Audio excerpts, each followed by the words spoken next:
लोकतंत्र के इस महापर्व में आज की तारीख है 26 तारीख, देश के संसदीय इतिहास का एक महत्वपूर्ण दिन। आज के दिन लोकसभा चुनाव होने जा रहे हैं। इस समय हम जैसलमेर के एक ऐसे मतदान केंद्र पर हैं जहां पर बहुत ही साधन सुविधाएं और लोगों का उत्साह बढ़ चढ़कर आ रहा है।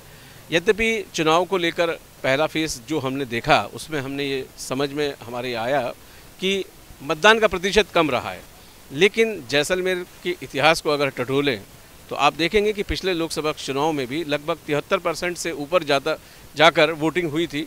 तो आज की कंडीशन में भी हम ये मानकर चलते हैं कि जैसलमेर का जो मतदाता है वो ज़रूर बाहर निकलेगा और अपने पिछले जो रिकॉर्ड हैं उसको ध्वस्त करेगा और हम 73 से ज़्यादा 80 तक पहुंच सकते हैं।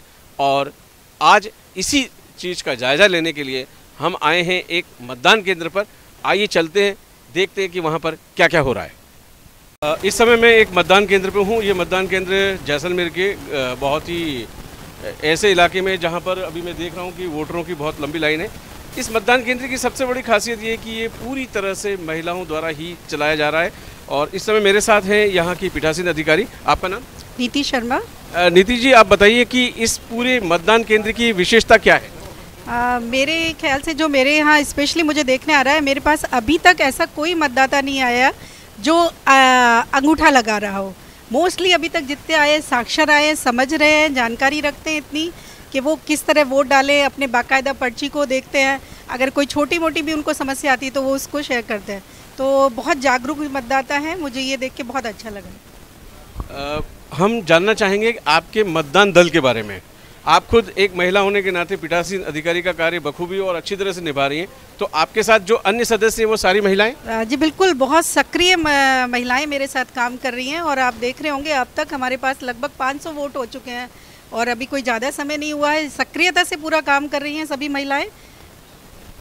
अक्सर ये कहा जाता है कि जो महिलाएं हैं वो इस तरह के कार्यों में थोड़ा सा पीछे रहती हैं, लेकिन आज के इस मतदान केंद्र को देखकर ऐसा नहीं लगता। और हम ये मानकर चलते हैं कि लोकतंत्र की मजबूती में महिलाओं की जो भागीदारी है वो इससे भी और आगे बढ़ती है। तो इस अनुभव को आप किस तरह से हमारे साथ साझा करना चाहेंगे?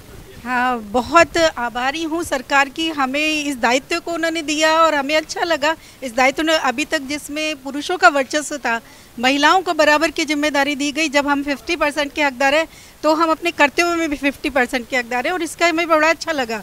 और ये अनुभव हमारे लिए बहुत सुखदायी है और अब हम भी कह सकते हैं कि हम भी बराबर वोट कराते हैं।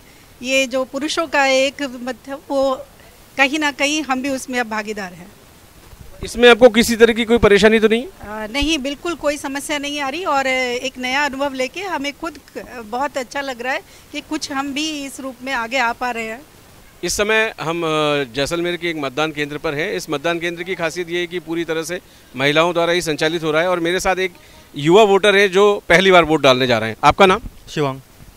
शिवम, कहाँ के रहने वाले हैं? जैसलमेर का। अच्छा, आप जैसलमेर के रहने वाले हैं। आपका वोटर आईडी में नाम जुड़ चुका है, तो आपके पास जो आजकल आधुनिक वोटर आईडी आ रही है, क्या वो आई है या आप अभी सिर्फ किसी अन्य दस्तावेज को लेकर आए हैं? अन्य दस्तावेज। अच्छा, अन्य दस्तावेज में आपके पास क्या है? आधार कार्ड। अच्छा, आधार कार्ड है। वोटर आईडी आपको मिल चुकी है? अच्छा, ठीक है। और पहली बार वोट डाल रहे हैं, आपको कैसा लग रहा है? बहुत बढ़िया लग रहा है। और आप जैसे जो दूसरे युवा हैं वो वोट डालने आएंगे तो उनको आप क्या कहना चाहेंगे?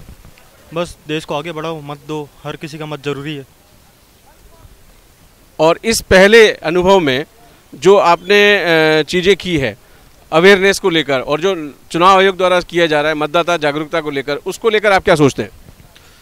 जागरूक बनना जरूरी है, क्योंकि अब मत नहीं डालेगा तो कैसे होगा आगे देश का विकास। अब हर कोई गांव में रहता है, कोई कहीं रहता है, किसी के पास वोटर आईडी अवेलेबल नहीं, कोई भूल चूक में नहीं डालता है, किसी को सोच समझ नहीं होती है, तो हर किसी को अवेयर करना जरूरी होता है। बिल्कुल, हम आपकी बात से सहमत हैं और अवेयरनेस बहुत ज़रूरी है। आपका नाम? खुशहाली। खुशहाली जी, आप बताइए वोट डालने का आपका अनुभव, जबकि आप एक ऐसे मतदान केंद्र पे जहां पर सारी महिलाएं अपना जो काम है मतदान कराने का वो करवा रही है, तो आपको कैसा एक महिला होने के नाते अनुभव हो रहा है? मुझे अच्छा लग रहा है और सभी को वोट देना चाहिए, क्योंकि हम देश के नागरिक हैं, तो हमारा कर्तव्य है कि हमें वोट देना चाहिए। महिला मतदान केंद्र है, सारे महिला मतदान कर्मी हैं।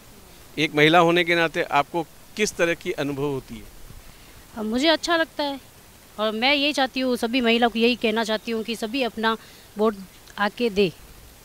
इस समय हम एक ऐसे मतदान केंद्र पर उपस्थित हैं, गांधीबाल मंदिर, और ये जैसलमेर का हृदय स्थल भी माना जाता है। हमारे साथ हैं यहाँ पर मतदान केंद्र पर यहाँ के BLO डूंगर सिंह जी। डूंगर जी, इस मतदान केंद्र की खासियत क्या है? जी, सबसे पहले जो यहाँ मतदाता है उनका मैं हार्दिक स्वागत करता हूँ। हमारा मतदान केंद्र एक महिला बूथ पूरा संभाल रहा है, जिसमें सारे पीठासीन अधिकारी से लेके PO1, PO2, PO3 सारे महिला अधिकारी ही है और बहुत अच्छे से अच्छी वोटिंग चल रही है। अभी तक 40% वोटिंग हो चुकी है। सारे महिला अधिकारी हैं यहाँ पर पोलिंग बूथ में, किस तरह से उसको देखते हैं? एक नवाचार के रूप में, एक कार्यप्रणाली के रूप में, तो आपको कैसा लगता है? जी बिल्कुल, पहले तो हमें कुछ लोगों ने कहा कि यहाँ इतने सारे वोट है, एक महिला कर्मचारी कैसे करवा पाएंगे, लेकिन अब वो जो पहले कहने वाले वो ही हमारा अब स्वागत कर रहे हैं, हौसला बढ़ा रहे हैं और एक अच्छे से वोटिंग पूरी अच्छे से पोलिंग पूरी चल रही है, कोई दिक्कत नहीं आ रही अभी तक। तो इस प्रकार का अनुभव जो देखने में आ रहा है, जो मतदान करने वाले हैं उनको ये सब चीज़ें देखकर कैसे लग रही है? कुछ उनका फीडबैक आपको मिला? हाँ जी बिल्कुल, उन्होंने पहले तो कहा कि अंदर पूरा स्टाफ महिला कर्मी है तो हो जाएगा। मैंने कहा बिल्कुल हो जाएगा, आप अंदर जाइए और अच्छी तरह से वोटिंग हो रही, कोई दिक्कत नहीं आ रही 1% भी। और जहाँ तक मतदाता जागरूकता की बात है, आप BLO हैं, ये सब चीज़ें देख रहे हैं, तो लोग जो ID के रूप में लेके आ रहे हैं, तो ID को लेकर कभी उनका कोई ऐसा कोई कह सकते हैं कि कोई प्रश्न रहा या कोई समस्या रही हो? जी बिल्कुल, इसके लिए हमने पहले बूथ अवेयरनेस ग्रुप के तहत हमने पूरी प्रतिक्रिया दी थी, लोगों में जागरूकता फैलाई थी कि कौन कौन सी ID चाहिए। यदि किसी के पास ID नहीं होती बाई चांस वश, तो उनसे ID मंगवाई जाती है और वैसे निर्वाचन विभाग द्वारा पहले एक मतदाता पर्ची दी जाती है, उसके माध्यम से उसकी पूरी जानकारी हमें सामने आ जाती है। अंत में एक छोटा सा सवाल युवा मतदाताओं के संबंध में कि अभी तक लगभग हम देख रहे हैं 12:15 बज चुके हैं, कितने युवा हैं जिनको कि आपने पहली बार वोट डालने पर मतदान का एक प्रमाण पत्र जो चुनाव आयोग द्वारा दिया जाता है वो दिया? जी बिल्कुल, पहली बार युवा मेरे पास अभी मैंने समथिंग 20 नाम जोड़े थे, उसमें से 10-11 नाम का अभी मैंने सर्टिफिकेट दे चुका हूं और उनमें बहुत अच्छा उत्साह है और पर्टिकुलर आके कहते हैं कि सर हमें सर्टिफिकेट दिया जाए और बाकायदा हम उनको एक सर्टिफिकेट देते हैं। तो इस समय हम एक आदर्श महिला मतदान केंद्र पर हैं। लोकतंत्र की मजबूती के लिए ये बहुत ज़रूरी है कि जिसमें महिलाओं के साथ साथ पुरुषों की सहभागिता को भी हम अगर रखते हैं तो महिलाओं की सहभागिता भी उतनी ही ज़रूरी है। सबसे बड़ी खुशी की बात यह है कि निर्वाचन विभाग द्वारा जो नवाचार किए जा रहे हैं, उस नवाचार में एक यह भी है कि यहाँ पर जो पोलिंग बूथ बनाया गया है, इसमें सारे कर्मी महिला कर्मी हैं और हमने इनसे बात भी की। ये बहुत खुश हैं अपने इस कार्य को लेकर और इसमें इनको गर्व की अनुभूति भी इसलिए हो रही है क्योंकि इनको इस योग्य समझा है कि वे भी वो सब काम कर सकती हैं जो एक पुरुष कर सकता है। और अभी तक हमने जो देखा कि लगभग यहाँ पर इस महिला मतदान केंद्र पर इस समय की स्थिति में इन्होंने लगभग 500 के करीबन वोट डलवा दिए हैं। ये एक हमारे देश के लोकतंत्र की मजबूती और दुनिया में एक बहुत बड़ा संदेश महिलाओं की ओर से कि वे भी भारत में रहकर अपने इस काम को बखूबी अंजाम दे सकती है और उन पर भी पूरी तरह से उतना ही भरोसा किया जा सकता है जितना हम पुरुषों पर करते हैं।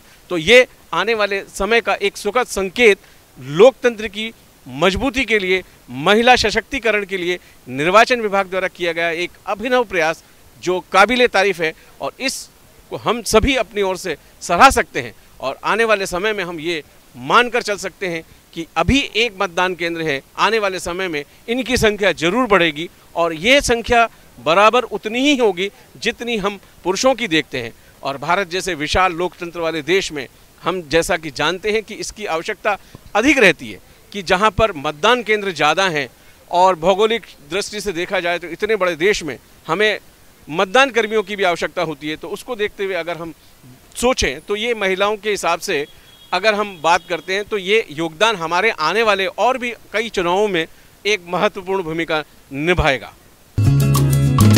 लोकसभा चुनाव 2024 का महा कवरेज, हर शहर, गांव और ढाणियों का चुनावी रंग श्यामवीर सिंह के संग आपके शहर जैसलमेर का लोकप्रिय YouTube चैनल जैसलमेर की गलियां।